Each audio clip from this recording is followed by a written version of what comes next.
Okay, hello everybody. Good evening, Earthlings. Good morning, good afternoon, wherever you are on planet Earth. Thank you for joining me for the update on the fabulous ghost story. I've been banished to the wheelhouse. I was going to do this in the galley, but my family, well, they're all over the boat and they've got their own. This is why this upload's late.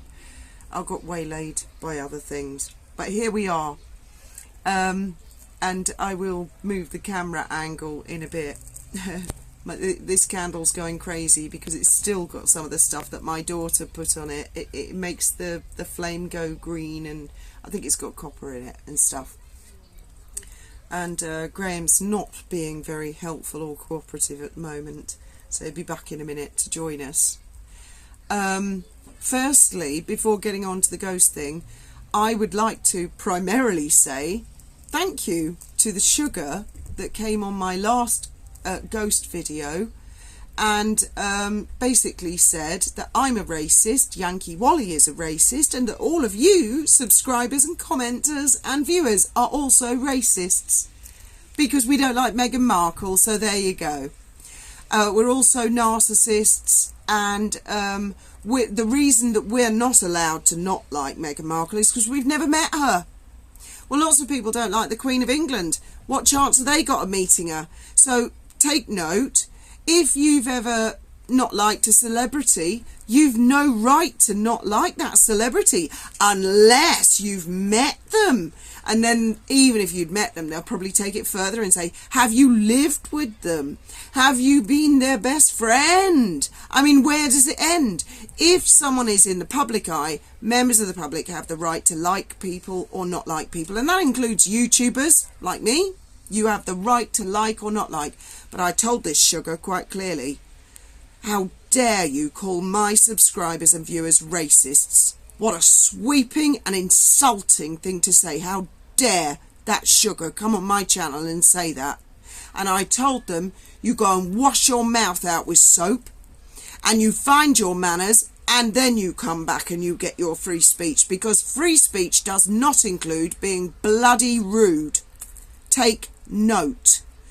And Yankee Wally is not a racist.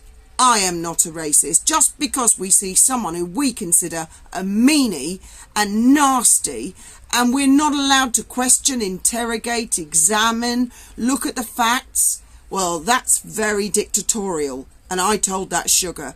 Only one sugar. Very interesting. And the other thing this sugar said was, I don't care if your subs are lonely or old.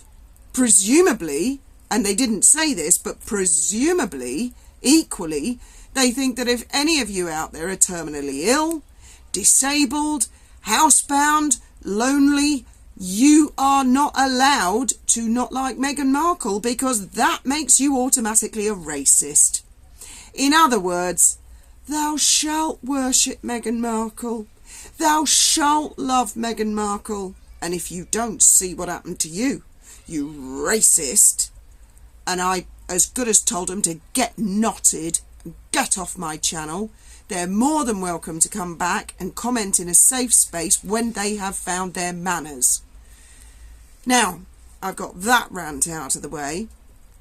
I'd like to go on to the second part, because I've been thinking more and more and more and more about Ellie Hall, Christopher Boozy, and I can't even remember that other girl's name. What was her name? Sarah or something? Waiter? I can't remember. I think that these people are living in some sort of Instagram dream. Now, how many decades have we been saying to young people, middle-aged people, older people, don't try and live up to the images in printed magazines? These standards that are so hard for us all to live up to. You've got to be thin, you've got to be perfect, you've got to be beautiful. And then along comes Instagram, and people put filters over themselves because people kill themselves, people commit suicide, young people, middle-aged people, older people, people of all walks of life. They commit suicide because they feel the pressure from the need to look beautiful all the time. Well, let me tell you something, anybody who's watching this, you are beautiful. And I am not quoting Christina Aguilera, and I love her song. Because no matter who you are, Graham, do you mind? I knew you'd do that. I knew it. I knew it. My family. Oh yeah, play rock music if you like. To quote Christina Aguilera in her song, we are all beautiful in our own rights. I'm beautiful.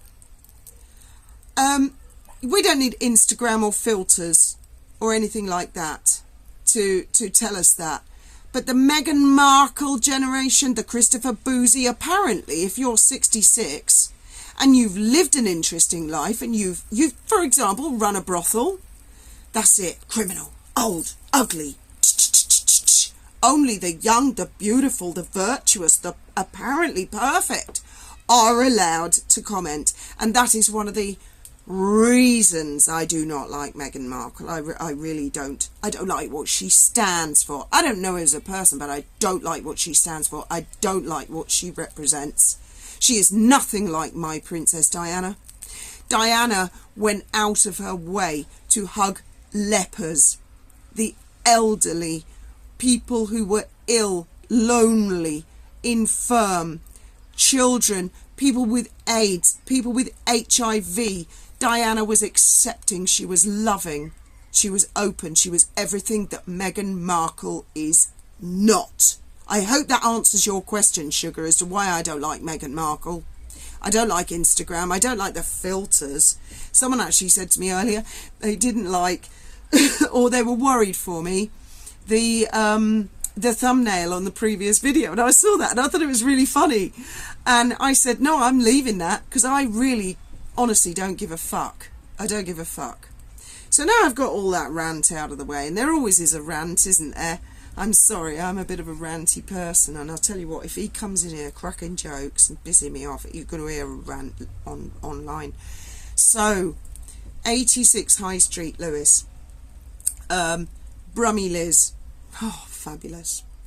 So if I can start the story from the first inhabitants of the house that I was aware of, because Brummy Liz told me who owned the house first, and it was a family I'd never ever heard of. Never. And then there was another family after that, and I'd never heard of them either. The first people that I was aware that lived in the house was John Lewis. And Brummy Liz found John Lewis. There was never really anything said to me gossipy wise with my dad and the other partners about John Lewis. It was just that he was the sort of founder of Lewis, Holman and Lawrence, as it ultimately became. Now, Frederick Holman was apparently, this lady sent me a newspaper clipping of his death notice in the newspaper, and it went on and on and on, you know, about he was clearly very, very well respected and well loved in the town of Lewis, and it talked about him a lot. And she gave me lots of factual stuff, and also about Mr. Farndell. Now, my father always called him Freddie Farndell, but apparently his name was Arthur Farndell.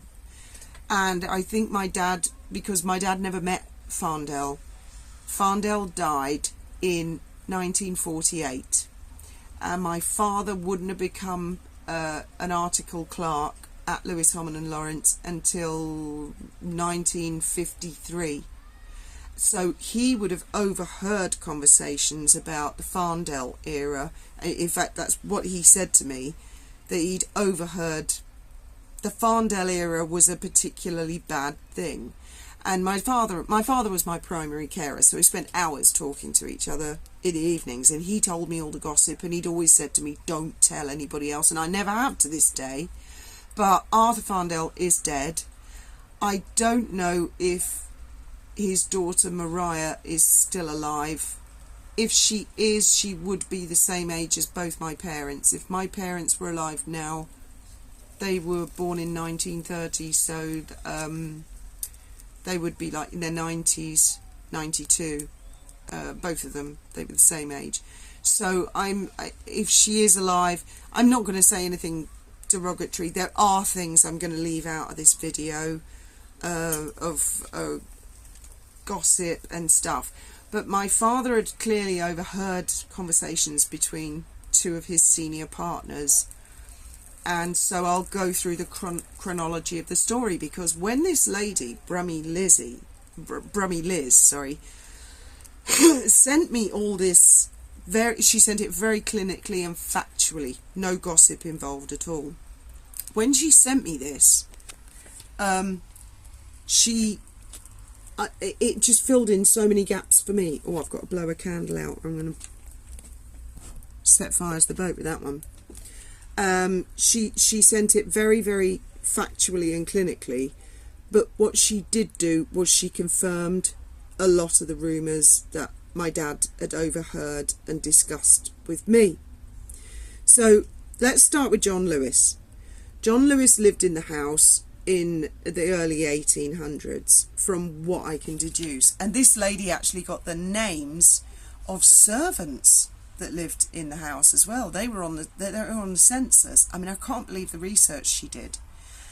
After Mr. Lewis, he got Freddie Holman to come and become an apprentice, and Freddie Holman, after John Lewis died, became the senior partner. Now, I'd never really thought about it before, but I replied to Brummy Liz, and I told her all the gossip and all the private things. And when I read back my own email, it became apparent to me that it's definitely a poltergeist, that every single family, from the Holmans to us, had serious problems in that house. And I had all the information in my head, but I'd never really put it together before. Now, the Holmans, I don't know that much about them, but what I do know, as I said in the previous video, is that Freddie had a wife called Caroline. Now, I don't know if Caroline was the mother of his son, or a second wife, but Caroline had an obsession about smell. I mean, she was really very uncomfortable in the house. She said everything smelled weird. Everything smelled strange, and she attributed it to her son or stepson and him smoking pipes. And I'd never really put the pieces together before, and she was so obsessed, she asked Freddie to build an annex in the garden for the son to live in. She couldn't have him in the house. She couldn't bear him in the house. Now, the information that Brummy Liz sent me was that Freddie Holman did have a son. He probably served in the Great War. He was a major. And the other thing is, the house actually burnt down in 1904. The brick foundations and it was a terraced mansion. We were a fire block. The walls were extra thick at 86 High Street, both sides, because of the Great Fire of London and, Pudding Lane, I think it was 1666. So 86 High Street was, I saw the photographs that had been taken after the fire from the garden, looking up at the house, and the roof was gone. Where my flat was, there was no floor. My father's office, there was obviously no ceiling and no floor. So the house was gutted because it had timber insides. So anything in that house now, if it's from then, was the timber floors and everything was rebuilt after 1904, which is when the fire happened. So Caroline, I suppose maybe they built the annex around about that time. Caroline really hated the house. She didn't like the house at all, and she felt there were smells in the house that really drove her crazy. And I remember my dad saying that his senior partners had relayed that they were stories sort of brought down. Now, the next family in the house after the Holmans were the Farndells, and this is where it really comes unstuck. Arthur Farndell, who my father thought was called Freddie Farndell, he was obviously getting him mixed up with Freddie Holman, but there was clearly gossip from the senior partners. Arthur Farndell, now the rumours that my father had told me, that I've never told anybody until this day, was that firstly a little boy had died in my bedroom, in a bed that was exactly where I was sleeping the night I saw the beads, because my father had told me about the rumours about Farndell, because he'd never met him, but he'd sort of come in a couple of years after and it was clearly still stinging. Farndell also had a wife. They had a marriage breakdown because the little boy had died, and that's understandable. And they had a daughter who had fallen over the banisters from the top flat all the way down, exactly like I heard the night I thought I heard my mum fall over the banisters. So those were the rumours, and the other rumour was that there was a shotgun incident, and I remembered today my father said that the rumour was that Farndell had killed himself with a shotgun. Now, I found out, thanks to Brummy Lizzie today, that, and there was never any concrete proof for me or my dad about a little boy. Brummy Lizzie found out he did. Very sad. He had a little boy who was born in 1923 called David, and he died in 1924. So that for me, like, just blew my mind and cut through like a knife, because I knew, and he was in my bedroom, and my dad had talked about the rumour about the little boy dying, because there were some questions.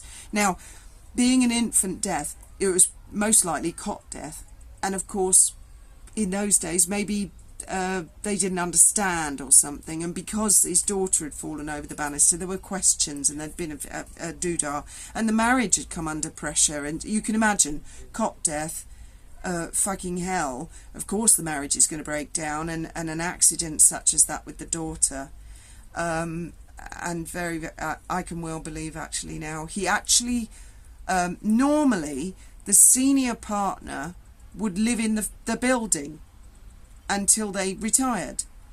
That's what John Lewis did. He lived in the building, as far as I know, till he retired. That's what Freddie Holman did. He lived in the building till he retired.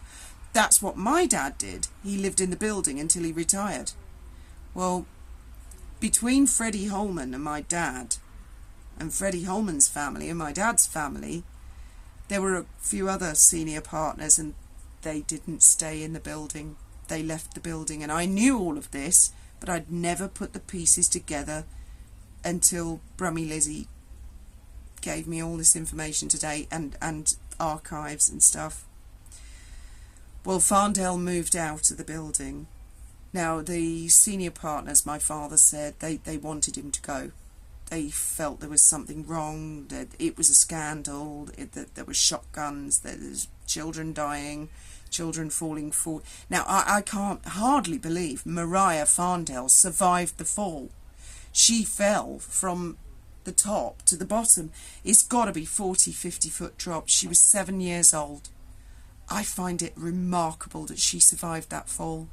Now, the story is she fell over the banisters, and there was she had a school friend, and that school friend is actually turned out to be a lady who used to drive me to school. And I'd asked that lady one day, is that true? And she said, yes, I was there the day she fell. And I said, what happened? And she said, we were leaning over the banister, like rocking, to see how far we could rock and back. And she said, just all of a sudden, Mariah just whoosh, like something had pushed her, or she just suddenly, I don't know. Well, apparently the reason she survived was she landed on a solid oak table, right? This is where me as an adult, the facts seem to, and this is witness testimony, this woman told me this, my father told me this was factual. Mariah hit a solid oak table that was on the ground floor, and the table broke and broke her fall. Solid oak broke from the body of a 7-year-old? I'm finding it very hard to believe, and Graham and I were talking about it today. I find it very, very hard to believe that child survived. But she did. Well, a lady came to visit when I was about 6 or 7, and my father introduced her as Mariah Farndell. And she said, "This is the little girl who fell over the banisters." And I, being a child, said, "She's not a little girl." And she bowed down to me and she said, "I was a little girl like you, Fiona." And she said to me, "Do you like living here?" And I was trained to be polite by my parents, and I went, "Oh yes, thank you very much." And she said, "I'm glad you like the house." And of course, being 6 or 7, I didn't think anything of it. Well, then there's well, I think I'm going to have to do this in a second part, because I can hear Graham muttering, and you're being picked up by the camera, Graham. I'm not speaking. Yes, you are. I can hear you muttering. No. You're mistaken, darling.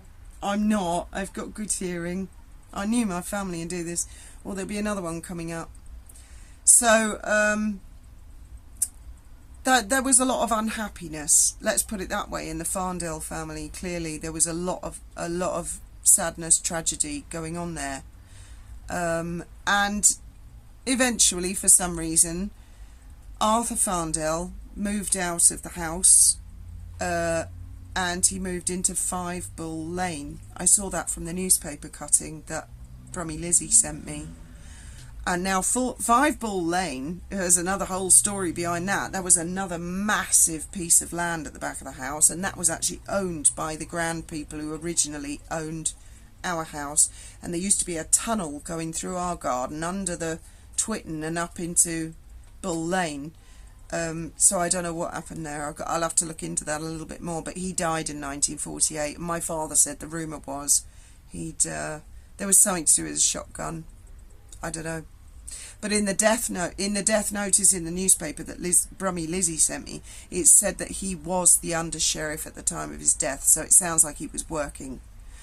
Well, the next family to move in were the Colleys. Jim Colley was Farndell's nephew. And, no, Roy Lawrence moved into the building next. Roy was not related to Farndell, but Jim Colley was Farndell's nephew.